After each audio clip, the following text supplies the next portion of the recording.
எல்லாருக்கும் வணக்கம். நீங்க கேட்டுட்டு இருக்கிறது பிலிவ் இன் டைம். இது ஒரு தமிழ் பாட்காஸ்ட் சேனல். நம்மளோட பாட்காஸ்ட் சேனலுக்கு நீங்க வரது இதான் ஃபர்ஸ்ட் டைமா இருந்துச்சுன்னா ஒரு சின்னோண்டு இன்ட்ரோடக்ஷன் மட்டும் நம்ம சேனலை பத்தி கொடுத்துக்கிறேன். இது எது மாதிரியான சேனல் அப்படின்னு பாத்தீங்கன்னா, உங்களோட பர்சனல் லைஃபை டெவலப் பண்ணக்கூடிய குட்டி குட்டி தகவல்கள், நிறைய கருத்துக்கள், நிறைய கதைகள் நம்மளோட பாட்காஸ்ட் சேனல் வந்து உங்களுக்கு கிடைச்சிக்கிட்டே இருக்கும். அந்த வகையில இன்னைக்கு நம்ம எதை பத்தி பேச போறோம் அப்படின்னு சொல்லி பாத்தீங்கன்னா, நம்மளோட வாழ்க்கையில சில பேர்லாம் சந்திச்சிருப்போம். ஸோ அவங்க எல்லாம் பாத்தீங்கன்னா அவங்களுக்கு அட்வைஸே பண்ண தேவையில்லைங்க. எல்லா விஷயத்திலயும் அவங்களுக்கு நாலேஜ் இருக்கும். நீங்க எதை பத்தி பேசுங்க, நம்ம முனுசாமியை பத்தி பேசுங்க, முனுசாமியை பத்தி கூட தெரியும். அந்த அளவுக்கு நாலேஜபிளா இருப்பாங்க. பட் ஸ்டில் அவங்களோட வாழ்க்கை அங்கேயே தான் இருக்குமே தவிர அடுத்த கட்டத்துக்கு போயே இருக்காது. எல்லா நாலேஜும் எல்லா அறிவும் இருந்துமே ஏன் அவங்களோட வாழ்க்கை அங்கேயே இருக்கு? இது மாதிரியான ஏதாவது ஒரு குழப்பம் உங்க மண்டைக்குள்ள ஓடிட்டு இருந்துச்சுன்னா இந்த பதிவு கண்டிப்பா அதுக்கு ஒரு சொல்யூஷனா இருக்கும். வழக்கம் போல ஒரு கதை. ஒரு ஊர்ல வந்து ஒரு வயசான நபர் இருக்கிறாரு. ஆக்சுவலா அவர் பாத்தீங்கன்னா ஒரு ரிட்டையர்டு ப்ரொஃபசர். ஸோ ரிட்டையர் ஆனதுக்கு அப்புறம் பாத்தீங்கன்னா அவரோட வாழ்க்கை ரொம்ப வெறுமையா தான் போயிட்டு இருக்கு. ஸோ லாஸ்ட் டைம்னு சொல்லுவாங்கல்ல, லைஃப்ல எல்லாத்தோட கடைசி கட்டம்னுவாங்கல்ல. ஸோ அந்த பேஸ்ல இருக்கிறாரு அந்த மனுஷன். ஸோ ஒரு நாள் என்ன பண்றாரு, வீட்டில் இருக்கிற டஸ்ட் எல்லாம் வந்து க்ளீன் பண்ணும் அப்படின்ற மாதிரி ரேக் எல்லாம் க்ளீன் பண்றப்ப அவருக்கு ஒரு போட்டோ வந்து கிடைக்குது. அந்த போட்டோ என்ன அப்படின்னு சொல்லிட்டு பாத்தீங்கன்னா, அவரோட இத்தனை வருஷ காலத்திலே பாத்தீங்கன்னா அவர் 2 பெஸ்ட் ஸ்டூடெண்ட்டை வந்து சந்திச்சிருந்தாரு.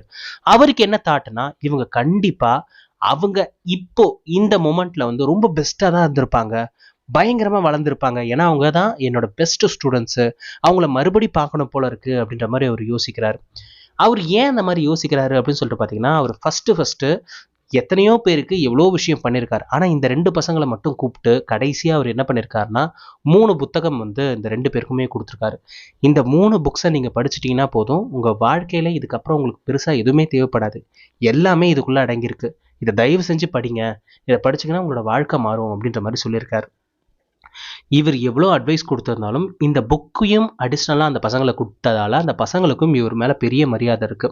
அந்த ப்ரொஃபஸர் ஒரு வழியாக எப்படியோ தேடி கண்டுபிடிச்சு அந்த 2 பேரில் ஒருத்தரோட காண்டாக்டை வந்து கண்டுபிடிச்சிடுறாரு. ஸோ அந்த பர்சனை காண்டாக்ட் பண்ணுறப்ப அவங்க கிட்டேருந்து லொக்கேஷனையும் வாங்கிடுறாரு. இவர் அந்த பர்சன் எப்படி இருப்பார் அப்படின்னு சொல்லிட்டு மனசுக்குள்ளே ஒரு பெரிய கோட்டையை கட்டி வச்சிருக்காரு. ஆல்ரெடி அவர் வந்து ரொம்ப திறமைசாலி தான். இவர் வேற ஒரு 3 புக்ஸ் கொடுத்துருக்காரு. அந்த 3 புக்ஸ் படிச்சிருந்தாலே போதும் அவரோட வாழ்க்கை இன்னைக்கு வேற லெவலுக்கு மாறி இருக்கும் அப்படின்ற மாதிரி பல கற்பனையோட அந்த நபரை சந்திக்கிறதுக்காக அவர் அந்த லொக்கேஷனுக்கு போயிருக்காரு. திடீர்னு பார்த்தீங்கன்னா அவர் பின்னாடி யாரோ வந்து கூப்பிட்றாங்க. சார், எப்படி சார் இருக்கீங்க? எவ்வளோ நாளாச்சு உங்களை பார்த்து. பா, ஒரு வழியாக உங்களை பார்த்துட்டேன் சார். வாழ்க்கையில் இதுக்கப்புறம் உங்களை பார்க்கவே முடியாதோ அப்படின்லாம் யோசிச்சுட்டு இருந்தோம். உங்களை பார்த்ததுல எனக்கு ரொம்ப சந்தோஷம் சார் அப்படின்ற மாதிரி இந்த நபர் வந்து ரொம்ப சந்தோஷத்தோட சொல்லிட்டு இருக்காரு. பட் அந்த ப்ரொஃபஸருக்கு அதே அளவுக்கு சந்தோஷம் இல்லை. ஏன் அப்படின்னு சொல்லிட்டு பார்த்தீங்கன்னா, அவரோட கற்பனையில் இந்த நபர் வேற லெவலுக்கு ஒரு சக்ஸஸ்ஃபுல் பர்சனாக மாறி இருப்பாரு அப்படின்னு நினைச்சிட்டு இருந்தாங்க. ஆனால் அவரு ரொம்ப ஆர்டினரியான லைஃப்ல தான் வாழ்ந்துட்டு இருக்காரு அப்படின்றத அவரை பார்த்த உடனே அவர் கண்டுபிடிச்சிடறாரு. அவர் ஃபுல்லாக அப்சர்வ் பண்றப்ப அவர் கையில் 2 புக்ஸ் இருக்கிறதே அவர் பார்க்குறாரு. நீ இன்னும் புக்ஸ் படிச்சுட்டு இருக்கியா தம்பி அப்படின்ற மாதிரி கேட்குறாரு. ஆமாம் சார், நீங்கள் முத ஒரு 3 புக்ஸ் கொடுத்தீங்களே, அந்த புக்ஸ் படிக்க ஆரம்பிச்சதுக்கப்புறம் நிறைய புக்ஸ் நான் வாங்கி படிக்க ஆரம்பித்தேன் சார். அது எனக்கு ஒரு பழக்கம் மாதிரி ஆயிடுச்சு. இப்போ கூட அதுக்கு அடிக்ட் ஆகிட்டேன்னு வச்சுக்கோங்களேன். ஸோ அதனால தான் ஒரு 2 புக் வாங்கியிருந்தேன் வீட்டுக்கு எடுத்துகிட்டு போகிறதுக்காக. அப்படியே உங்களை பார்த்தனா, சரி வாங்க சார் வீட்டுக்கு போகலாம் அப்படின்ற மாதிரி வீட்டுக்கு கூப்பிட்டு போகிறாங்க. இவர் ஆல்ரெடி அப்செட்டில் இருக்கிறாரு. அவரோட வீட்டை பார்த்தோன்னே இன்னும் ரொம்ப அப்செட் ஆயிடுறாரு. ஏன்னா ரொம்ப ஏழ்மையான ஒரு ஒரு வீட்டில் தான் வந்து வாழ்ந்துட்டு இருக்காரு. அதை பார்க்கவும் அவருக்கு ரொம்ப கஷ்டமா இருக்குது. சரி சார், வெயிட் பண்ணுங்க, நான் அதுக்குள்ள உங்களுக்கு காஃபி டீ ஏதாவது போட்டு எடுத்துட்டு வரேன் சார் அப்படின்ற மாதிரி கிச்சனுக்குள்ள போறாரு. ஸோ இவர் வந்து அந்த வீட்டை அப்சர்வ் பண்ணி பார்க்குறாரு. அந்த வீட்டை அப்சர்வ் பண்ணி பார்க்கறதுல ஒரு ரேக் முழுக்க பல புத்தகங்களை வாங்கி அடுக்கி வச்சிருக்காரு. இவர் உடனே, தம்பி இது எல்லாம் நீ படிச்ச புக்ஸாப்பா அப்படின்னு கேட்குறாரு. ஆமாம் சார், நான் தான் சொன்னேன்ல எனக்கு புக்ஸ் படிக்கிறது ரொம்ப பிடிக்க ஆரம்பிச்சிச்சு சார் நீங்கள் கொடுத்த புக்ஸ்க்கு அப்புறம். ஸோ அதுக்கப்புறம் இவ்வளோ புக்ஸ் வாங்கி வச்சிருக்கேன் சார், நிறைய படிச்சிருக்கேன் சார். எனக்கு படிக்கிறதுனா இப்பெல்லாம் ரொம்ப பிடிக்குது சார் அப்படின்ற மாதிரி சொல்லுவோம். இவ்வளோ படிச்சிருக்கே, ஏன்பா அப்பவும் வாழ்க்கை அதே மாதிரி இருக்கு? தெரியல சார், அது காரணம் எனக்கு இன்னைக்கு வரைக்கும் தெரியல. பரவாயில்ல சார், எனக்கு ஒன்றும் பிரச்சனை இல்லை சார். ஆனால் லைட்டாக கொஞ்சம் கஷ்டமா இருக்கும், ஏன் நம்ம வாழ்க்கை இப்படியே இருக்குன்ட்டு. பரவாயில்ல சார், பார்த்துக்கலாம் அப்படின்ற மாதிரி சொல்லவும், நீ உண்மையிலே இந்த புக்ஸ்லாம் வாசிச்சிருக்கியா தம்பி அப்படின்ற மாதிரி மறுபடி கேட்குறாரு. சார் வாசிச்சிருக்கேன், இதில் இருக்கிற எல்லா புக்ஸுமே நான் வாசிச்சிருக்கேன் சார் அப்படின்ற மாதிரி மறுபடியும் அவன் பதில் சொல்கிறான். இல்லை, எனக்கு உங்ககிட்ட ஒரு விஷயம் சொல்லணும். சரி விடு, நான் நாளைக்கு சொல்கிறேன் அப்படின்ற மாதிரி சொல்லிட்டு, நாளைக்கு இன்னொருத்தரை பார்க்க போகணும்ப்பா, அவரோட அட்ரஸ் உங்ககிட்ட இருக்கா அப்படின்ற மாதிரி கேட்குறாரு. இருக்குது சார், அவரோட நம்பர் என்கிட்ட இருக்கு, நான் காண்டாக்ட் பண்ணி பார்க்குறேன் சார், நாளைக்கு போய் நம்ம மீட் பண்ணலாம் அப்படின்ற மாதிரி இந்த நபர் அந்த ப்ரொஃபஸர் கிட்ட சொல்றாரு. சரி ஓகே அப்படின்ற மாதிரி டிசைட் பண்ணிடுறாங்க.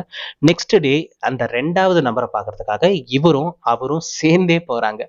அந்த ப்ரொஃபஸர் அந்த வீட்டை பார்த்துட்டு அப்படியே திரும்பி கூட இருக்கிற அந்த நபரை பார்க்குறாரு. அந்த நபர் அப்பதான் அந்த வீட்டை பார்க்குறாரு. ஏன்னா அது வீடே கிடையாது, அது ஒரு பங்களா.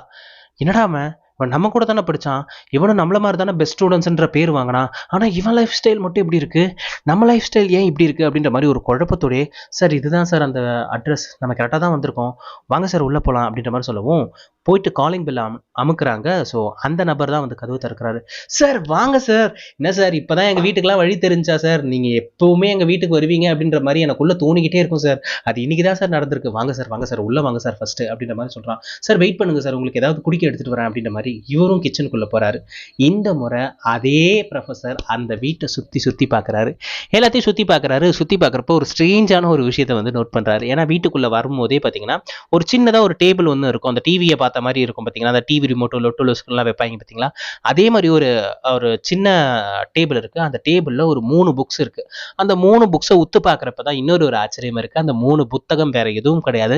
இந்த ப்ரொஃபஸர் வந்து இனிஷியல் ஸ்டேஜில் வந்து இந்த புக்ஸை படிப்பா, கண்டிப்பாக உன் வாழ்க்கையை மாற்றும் அப்படின்ற மாதிரி ஒரு 3 புக்ஸ் கொடுத்துருப்பாங்களா, அந்த 3 புக்ஸ் இருக்கு. அந்த 3 புக்ஸை இப்போ எதுக்கு இவர் ஃப்ரண்ட்ல வச்சிருக்காரு அப்படின்ற மாதிரி யோசனை இவருக்கே இருக்கு, ப்ரொஃபஸருக்கே அந்த டவுட் இருக்கு.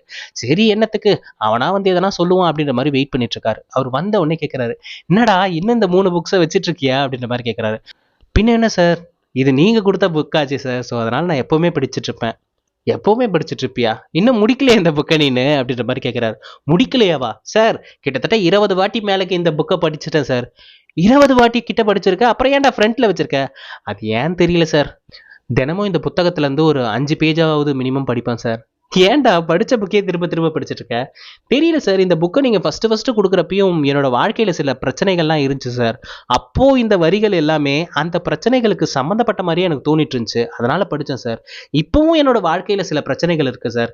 இப்ப படிச்சாலும் இப்ப இருக்கிற பிரச்சனைகளுக்கு பொருந்தக்கூடிய மாதிரி அந்த வரிகள் இருக்கு சார். வரிகள் என்னமோ ஒண்ணுதான் சார், ஆனா எல்லா பிரச்சனைகளுக்கும் அது பொருந்துறதாலேயே நான் அடிக்கடிக்கு அதை எடுத்து படிப்பேன் சார். எப்பப்பெல்லாம் எனக்கு மனசு குழப்பமா இருக்கோ இந்த 3 புத்தகத்தை தான் சார் மறுபடி வாசிப்பேன்.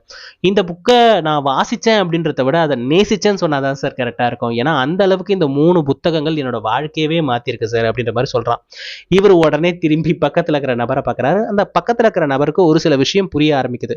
ஓகே அப்படின்ற மாதிரி நினைச்சிட்டு அவரோட ரேக்கை உத்து பார்க்கறாரு. ரேக்லயும் சில புத்தகங்கள் இருக்கு, ஆனா அந்த எந்த புத்தகமுமே வந்து லைஃப் மோட்டிவேஷனோ இல்ல செல்ஃப் மோட்டிவேஷன் புக்ஸோ கிடையவே கிடையாது. அது எல்லாமே ஏதோ ஒரு ஃபீல்டு ஓரியன்ட் புக்ஸா இருக்கு. உடனே கேட்கிறாரு, இதெல்லாம் என்ன புக்ஸ்பா அப்படின்ற மாதிரி கேட்கிறாரு. சார் இது எல்லாமே இப்போ நான் ஒர்க் பண்றேன்ல சார், அந்த ஒர்க் சம்பந்தப்பட்ட புக்ஸ். ஸோ நம்ம காலத்துக்கு ஏற்ற மாதிரி நம்மளை அப்டேட் பண்ணணும்ல சார், ஸோ அதனால முதல்ல தெரிஞ்சுக்கிறதுக்காக நிறைய புத்தகங்கள் வாங்கினேன், அதுக்கப்புறம் இருக்கிற பொசிஷனை தக்க வச்சுக்கிறதுக்காக சில புத்தகங்கள் வாங்கினேன். இப்போ வாங்குற புத்தகங்கள் எல்லாமே பார்த்தீங்கன்னா இப்போ இருக்கிறத விட இன்னும் பெட்டரா எப்படி என்னோட வேலையை பார்க்க முடியும் அப்படின்ற மாதிரியான புத்தகங்கள் மட்டும்தான் சார் வாங்கிட்டு இருக்கேன். நீ ஏன் செல்ஃப் மோட்டிவேஷன் புக்ஸ் அதுக்கப்புறம் வாங்கவே இல்லை அப்படின்ற மாதிரி அந்த ப்ரொஃபசர் கேட்கிறாரு. சார் இதுல என்ன சார் இருக்கு, நீங்க தானே சொன்னீங்க இந்த 3 புத்தகங்களே எனக்கு வாழ்க்கைக்கு போதுமானதா இருக்கும் அப்படின்ற மாதிரி சொன்னீங்களா சார். அது 100க்கு 100% உண்மை சார். ஏன்னா ஒவ்வொரு புத்தகத்துல இருந்தும் அவ்வளோ தகவல் இருக்கு. அதை நான் மட்டும் வாசிக்க மட்டும் செய்யல, அதை வாசிச்சதுக்கு அப்புறம் அதை என்னோட பர்சனல் லைஃப்லயும் நான் யூஸ் பண்ணேன் சார். என்னோட பர்சனல் லைஃப்ல யூஸ் பண்ண அப்பதான் என்னோட வாழ்க்கை மாறுறதை என் கண்கூடா பார்க்க ஆரம்பிச்சேன் சார். அது 3 புக்கு மட்டும் கிடையாது சார், பல பேரோட வாழ்க்கையோட எக்ஸ்பீரியன்ஸ் சார். அத்தனை எக்ஸ்பீரியன்ஸை நான் படிச்சதால அந்த எல்லா அனுபவமும் கிட்டத்தட்ட ஏன் அனுபவம் மாதிரியே என்னால உணர முடிஞ்சது சார். ஸோ அது சம்மந்தப்பட்ட ஏதாவது ஒரு பிரச்சனை வர்றப்ப ஏற்கனவே நான் இது மாதிரியான பிரச்சனைகளை வாசிச்சிருக்கிறதால எனக்கு அதுக்கான சொல்யூஷன் எப்படி, அந்த இடத்துல எப்படி ரியாக்ட் பண்ணும், இது எல்லா விஷயமும் இந்த புத்தகத்துல இருந்து எனக்கு கிடைச்சிச்சு சார் அப்படின்ற மாதிரி சொல்றான். இவர் உடனே மறுபடியும் திரும்பி பக்கத்துல இருக்கிறவர் பாக்குறாரு. அவனுக்கு இன்னும் கொஞ்சம் தெளிவாகுது, நம்ம என்ன மிஸ்டேக் பண்ணிட்டு இருக்கோம் அப்படின்ற விஷயம் வந்து அவனுக்கு தெளிவாகுது. இது எல்லாத்துக்கும் மேல அவர் என்ன சொல்றான் அப்படின்னு சொல்லிட்டு பாத்தீங்கன்னா, நிறைய புக்ஸ் வாங்கணும்னா வாங்கியிருக்கலாம் சார், ஆனால் எப்போ நான் வாங்கணும் அப்படின்னு நினச்சாலுமே நீங்கள் சொன்ன அதே வரிகள் தான் சார் எனக்கு ஞாபகம் வரும். உபயோகப்படுத்தப்படாத அறிவு கண்டிப்பாக குப்பைக்கு சமமே அப்படின்ற மாதிரி நீங்கள் சொல்லுவீங்களே சார். ஸோ எனக்கு ஆல்ரெடி இந்த புக்ஸோட நாலேஜ் இருக்குது, அந்த நாலேஜை நான் என்னோட ரியல் லைஃப்லேயும் நான் அப்ளை பண்ணிகிட்ருக்கேன். அதுலேருந்து எனக்கு நல்ல ரிசல்ட்டும் கிடைக்குது. நான் நிறைய புத்தகம் படிக்கிறதால என்ன சார் வரப்போகுது, நிறைய அறிவு கிடைக்கும், ஆனால் அது என்னால் பயன்படுத்த முடியாமல் போயிடுச்சுன்னா, ஸோ நான் எந்த புத்தகம் படித்தாலும் அந்த புத்தகத்திலேருந்து கிடைக்கிற அறிவை என்னோட பர்சனல் லைஃப்பில் வந்து பயன்படுத்த ஆரம்பித்தேன் சார். நீங்கள் சொன்ன வார்த்தை உண்மையிலேயே வந்து விலை மதிக்க முடியாதது சார். ஏன்னா அந்த வார்த்தை எனக்கு எப்பவுமே மண்டைக்குள்ளேயே இருக்கும். நான் வந்து நீங்க கொடுத்த அந்த 3 புக்கு தான் எனக்கு வந்து பைபிள், குரான், அதுக்கப்புறம் பகவத்கீதை, இது எல்லாமே அந்த 3 புக்ஸ் தான் சார் அப்படின்ற மாதிரி அவன் வந்து சொல்லவும், இப்போ அவங்களுக்கு வந்து அவர் பாய் சொல்லிட்டு கிளம்புறாரு. போற வழியில வந்து இந்த நபர்கிட்ட வந்து பேசுறாரு. தம்பி இப்போ புரியுதா, நான் அந்த 3 புத்தகம் வந்து உங்ககிட்ட கொடுத்தேன், நீயும் அந்த புத்தகத்தை வாசிச்சிருக்க, ஆனா அந்த புத்தகத்தை நேசிக்கல, அந்த புத்தகத்துல இருந்து கிடைச்ச அறிவை உன்னோட வாழ்க்கையில நீ பயன்படுத்தல, ஒரு புக்கை படிக்கிறது மட்டும் ஒரு டாஸ்க்கு கிடையாதுப்பா. அந்த படிச்ச விஷயத்த ரியல் லைஃப்ல இம்ப்ளிமெண்ட் பண்றது தான் ஆக்சுவல் டாஸ்க்கே. நீ அதை பண்ண தவறிட்ட. அதனால தான் உன் வாழ்க்கை அங்கேயே இருந்திருக்கு. உன்னோட செல்ஃப்ல ஏகப்பட்ட புத்தகங்களை நான் கவனிச்சேன். அதுல இருக்கிற ஏதாவது ஒரு புத்தகத்துல இருக்கிற ஏதாவது ஒரு விஷயம் கண்டிப்பா உன் வாழ்க்கையை மாத்தும். அதை நீ ரியல் லைஃப்ல யூஸ் பண்ணா மட்டும்தான். வெறும் வாசிச்சுட்டு கடந்துட்டு போறதால யாரோட வாழ்க்கையும் மாறாத தம்பி. அந்த 3 புத்தகத்தை மறுபடி வாசி. அதுல சொல்லப்பட்ட விஷயங்களை எடுத்துட்டு போய் உன்னோட பர்சனல் லைஃப்ல யூஸ் பண்ணு. நீ நினைச்சிட்டு இருக்கல்ல அவன் அந்த அளவுக்கு வளர்ந்துருக்கான்ட்டு. வெறும் 3 புக்ஸை படிச்சதுக்கே அவன் அந்த அளவுக்கு வளர்ந்துருக்கானா? உன்னோட ரேக்ல ஏகப்பட்ட புத்தகங்களை நான் பார்த்தேன். அத்தனையும் உன் வாழ்க்கையை மாற்றக்கூடிய புத்தகங்களா தான் இருந்துச்சு. ஸோ நீ இன்னிலேருந்து ஆரம்பி. ஒவ்வொரு புத்தகங்களையும் படி. படிச்சு முடிச்சதுக்கப்புறம் அதை உன்னோட ரியல் லைஃப்ல யூஸ் பண்ணு. ரியல் லைஃப் கொஞ்சம் கொஞ்சமா உனக்கே தெரியாம மாறிட்டே இருக்கும். கண்டிப்பா நான் அடுத்த முறை அவனை விட ஒரு பெரிய சக்ஸஸ்ஃபுல் பர்சனாக தான் மீட் பண்ணணும் அப்படின்ற மாதிரி தட்டி கொடுத்துட்டு, கண்டிப்பா நீ சாதிப்படா. அதனால தான் எனக்கு அன்னைக்கே தோணுச்சு யூ ஆர் த பெஸ்ட்டுன்ட்டு. நீ சாதிச்சுட்டு அடுத்த முறை கால் பண்ணு, நான் உன்னை இதே நிலைமையில வந்து பார்க்கணும் அப்படின்ற மாதிரி சொல்லிட்டு அந்த ப்ரொஃபஸர் அங்கேருந்து நவர்றாரு. இந்த கதைக்கும் ஆரம்பத்துல சொன்னீங்களே அதுக்கும் என்ன சம்மந்தம் இருக்கு? எனக்கும் எல்லா விஷயமும் தெரியும். ஆனா நான் புக்ஸ்லாம் படிச்சது கிடையாது. பட் ஸ்டில் எனக்கு நிறைய விஷயம் தெரியும். ஆனாலும் நீங்க சொல்றது ஒரு வகையில உண்மைதான். அது எதையுமே நான் பர்சனல் லைஃப்ல யூஸ் பண்றதே கிடையாது. தெரியும் இதை பண்ணக்கூடாது, அதை பண்ணக்கூடாதுன்ட்டு. ஆனா ஏன் பண்றேன், எதுக்கு பண்றேன்னு தெரியாம அதை பண்ணிட்டு இருக்கேனே அப்படின்ற மாதிரி நீங்க நினைச்சீங்கன்னா, ஆக்சுவலா இது எல்லாருமே தான் பண்ணிட்டு இருக்கோம். இப்போ நான் பார்த்தீங்கன்னா, கிட்டத்தட்ட என்னோட புக் ஷெல்ஃப்ல பார்த்தீங்கன்னா, ஒரு 30, 40, 50 என்கிட்ட இருக்குன்னு தெரியல. அவ்வளோ புக்ஸ் இருக்கு. பட் அதில் எனக்கு பிடிச்ச விஷயம் என்ன அப்படின்னு சொல்லிட்டு பார்த்தீங்கன்னா, நான் புத்தகங்களை வாசிச்சதோட நிப்பாட்டாம அந்த புத்தகத்திலேருந்து டேக் அவே மாதிரி நிறைய விஷயத்தை எடுத்துட்டு என்னோட ரியல் லைஃப்ல வந்து யூஸ் பண்ண ஆரம்பித்தேன். 2019க்கு அப்புறம் தான் நான் புத்தகங்களே வாசிக்க ஆரம்பித்தேன். பட் இப்போவே நான் இவ்வளோ புக்ஸை வந்து சேர்த்துட்டேன். ஸோ ஒவ்வொரு புத்தகத்துல இருந்தும் எனக்கு ஒவ்வொரு அனுபவம் வந்து கிடைக்குது. ஏன்னா ஒரு புத்தகத்தை உருவாக்குறதுக்கு அந்த எழுத்தாளனுக்கு பல வருஷங்கள் தேவைப்பட்டிருக்கும். அவனோட மொத்த வருஷத்தோட அனுபவங்களை மட்டும்தான் அந்த புத்தகமா வந்து அவர் தொகுத்து கொடுக்குறாரு. அவரோட மொத்த அனுபவம் கிட்டத்தட்ட ஒரு நாள் உக்காந்து படிச்சேன்னா எனக்கு கிடைச்சிரும். அப்ப யோசிச்சு பாருங்களேன். அவரோட 40 வருஷம் எக்ஸ்பீரியன்ஸா அவர் புக்கா போடுறாருன்னா, அந்த 40 வருஷம் அனுபவத்தை நான் வெறும் ஒரே நாள்ல கத்துக்கிறேன். ஸோ அந்த ஒரு நாள் அனுபவமே என்னோட வாழ்க்கைக்கு பல நாளுக்கு தேவைப்படும். நிறைய எழுத்தாளர்களோட புத்தகங்கள் அதே மாதிரி தான் இருக்கும். ஸோ தலை சிறந்த வகையில அவங்களோட எழுத்துக்கள் இருக்கும். இன்னைக்கு அந்த புத்தகத்தை நீங்க படிக்கிறப்ப இன்னைக்கு இருக்கிற பிரச்சனைக்கு தீர்வு மாதிரி அது தெரியும். இன்னும் ஒரு 10 வருஷம் கழிச்சு அதே புத்தகத்தை மறுபடியும் நீங்க வந்து ரீவிசிட் பண்றீங்கன்னா, இப்ப இருக்கிற பிரச்சனைக்கும் அதுல இருக்கிற வரிகள் வந்து ஒரு தீர்வா இருக்கும். இது என்னோட பர்சனல் லைஃப்ல நான் நிறைய வாட்டி ஃபீல் பண்ணியிருக்கேன். ஏன்னா ஒவ்வொரு புத்தகமுமே வந்து ஒவ்வொரு முறை படிக்கிறப்பையும் ஒவ்வொரு வகையான விஷயங்களை வந்து எனக்கு சொல்லி கொடுத்துருக்கு. அதனால நான் எப்பவுமே எல்லாருக்குமே சொல்ற விஷயம் என்னன்னா, புத்தகத்தை வாசிக்க ஆரம்பிங்க. முதல்ல வாசிக்க ஆரம்பிங்க. அது ஒரு பழக்கமாகும். அதுக்கப்புறம் நேசிக்க ஆரம்பிங்க. நேசிக்க ஆரம்பிச்சதுக்கு அப்புறம் புத்தகத்துல இருக்கிற ஒவ்வொரு வரிகளையும் உங்களோட வாழ்க்கையில யூஸ் பண்ணி பாருங்க. ஏன்னா அதுல இருக்கிற ஒவ்வொரு வார்த்தையும் உங்களோட வாழ்க்கையை மாற்றக்கூடிய வரிகளா தான் இருக்கும். நான் நிறைய பணக்காரங்க, நிறைய வந்து மோட்டிவேஷனல் ஸ்பீக்கர், ஸோ இவங்க இதெல்லாம் பேசுறப்ப எனக்கு ஒரு விஷயம் வந்து தெரிய வந்துச்சு. இவங்க எல்லாருமே செல்ஃப் மோட்டிவேஷன் புக்ஸ் கலெக்ஷன் இப்போ வரைக்கும் திரும்ப திரும்ப வாங்கிட்டே இருப்பாங்க. எனக்கு ஆச்சரியமா இருக்கும்.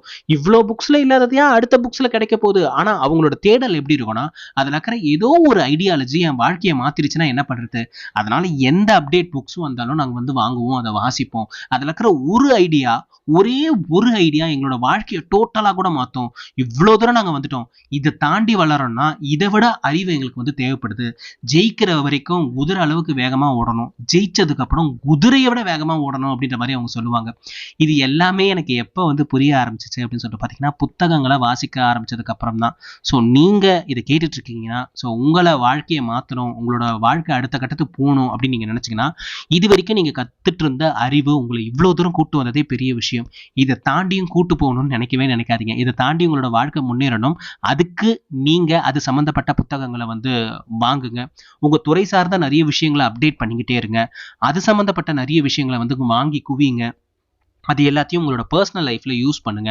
ஸோ உங்களோட வாழ்க்கை உங்களுக்கே தெரியாம அடுத்தடுத்த கட்டத்துக்கு மூவ் ஆகிட்டே இருக்கும். நீங்களும் அந்த கதையில வர மாதிரி ஒரு பெரிய சக்சஸ்ஃபுல் பர்சனா மாறுவீங்கன்னு நான் நினைக்கிறேன், நம்புறேன்.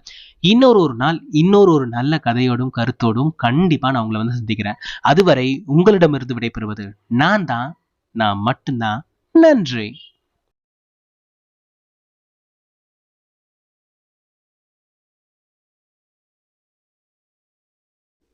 இந்த பாட்காஸ்ட்டை நீங்கள் இவ்வளோ நேரம் கேட்டுட்டு இருந்தீங்கன்னா உண்மையிலேயே ரொம்ப ரொம்ப சந்தோஷமாக இருக்குது. ஏன்னா இன்றைக்கி இருக்கிற ஃபாஸ்ட் மூவிங் வேர்ல்டுக்கு பார்த்தீங்கன்னா ஒரு விஷயத்தை நம்மளால் ரொம்ப நேரம் கவனித்து கேட்கவே முடியாது. அப்படி இருக்கும் பட்சத்தில் இந்த வீடியோவை நீங்கள் இவ்வளோ நேரம் பொறுமையாக உட்காந்து கேட்டுட்ருக்கீங்கன்னா உங்களுக்கு அளவுக்கு அதிகமான பொறுமை அப்படின்ற ஒரு விஷயம் உங்களுக்கு இன்பில்டாகவே இருக்குது. இந்த பொறுமையை அப்படியே எடுத்துகிட்டு போய் உங்களோட பர்சனல் லைஃப்லையும் யூஸ் பண்ணி பாருங்கள். ஏன் சொல்கிறேன் அப்படின்னு சொல்லிட்டு பார்த்தீங்கன்னா சில வெற்றிகளுக்கு சில காலம் தேவைப்படும். அந்த காலத்தை உங்களோட வாழ்க்கைக்கு கொடுங்க. ஆல்ரெடி நான் நிறைய வெயிட் பண்ணிட்டேன் சார், இதுக்கு மேலேயுமா வெயிட் பண்ணும் அப்படின்னு சொல்லிட்டு கேட்டிங்கன்னா எஸ், ஸ்டில் அதுக்கான டைம் தேவைப்படுதுன்னா அதுக்கான டைம் அதுக்கு கொடுங்க. நீங்கள் தொடர்ச்சியாக ஒரு விஷயத்தை பர்சியூ பண்ணிகிட்டே வந்தீங்கன்னா அதுக்கான ரிசல்ட்டும் கண்டிப்பாக உங்களை வந்தடையும். ஸோ அதுக்கு நான் கேரண்டி. எல்லா மனசுமே ஒரு சின்ன பாராட்டுக்கு தானே எங்கே கிடக்கு. உங்களுக்கு இந்த பதிவை பற்றியோ இல்லை என்ன பற்றியோ ஏதாவது சொல்லணும்னு இருந்துச்சுன்னா அதை மறக்காமல் கமெண்ட் பாக்ஸில் வந்து சொல்லுங்கள். உங்களோட ஒவ்வொரு கமெண்ட்டையுமே நான் வாசிச்சிட்ருக்கேன். என்னோட ரெகுலர் ஆடியன்ஸ் கிட்ட இருந்து நான் எதிர்பார்க்குற விஷயம் எல்லாம் அந்த சப்ஸ்கிரைபும் அந்த கமெண்ட்டும் மட்டும்தான். இது ரெண்டுத்தையும் நீங்கள் பண்ணிட்டீங்கனாலே நான் ஆல்மோஸ்ட் சாட்டிஸ்ஃபைடு. நான் ஆல்ரெடி சொன்ன மாதிரி நாளைக்கு இன்னொரு கதையோடும் கருத்தோடும் கண்டிப்பாக நான் உங்களை வந்து சந்திக்கிறேன். அதுவரை உங்களிடமிருந்து விடைபெறுவது நான் மட்டும்தான். நன்றி.